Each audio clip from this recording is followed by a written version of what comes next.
RBA, they meet next month.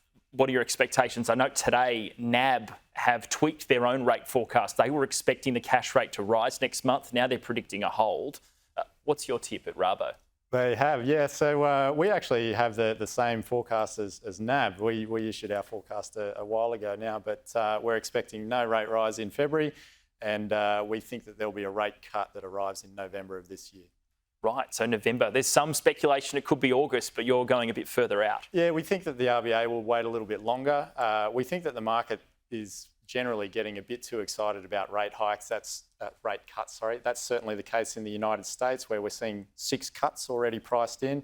Here in Australia, we've got 2 cuts priced in for 2024, but we think that they'll take a bit longer than that.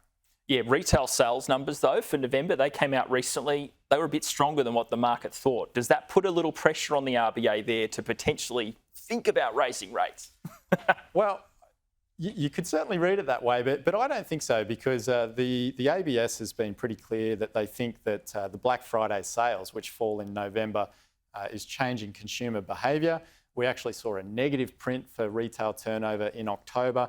And I wouldn't be surprised if we see a pretty soft number for December as well when those figures come out, because we think that what's happening is people are becoming more price sensitive, and they're pulling all of their consumption into those discounting periods that fall in November.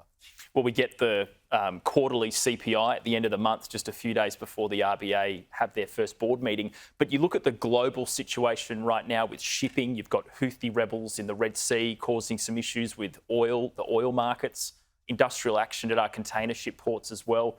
Do these things add to inflation and add to costs for consumers? Yeah, they absolutely do.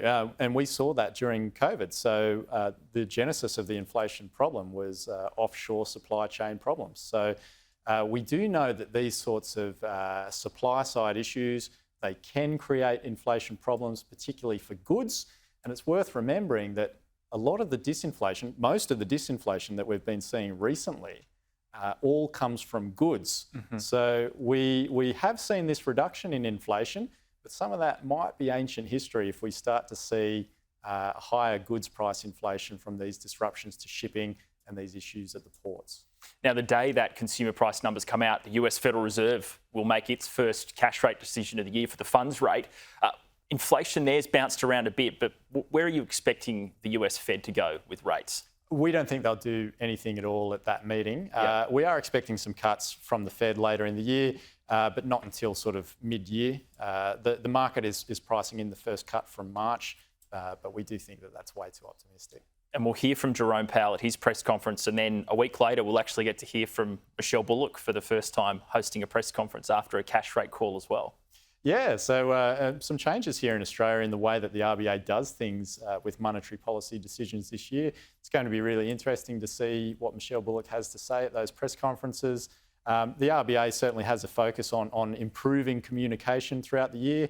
I do wonder if it might be a little bit of a case of, it's better to leave some things unsaid and leave the market guessing. Sometimes too much communication, you can tie yourself in knots. Ben Picton from Rabobank, thanks so much for your time. Thanks, Ed.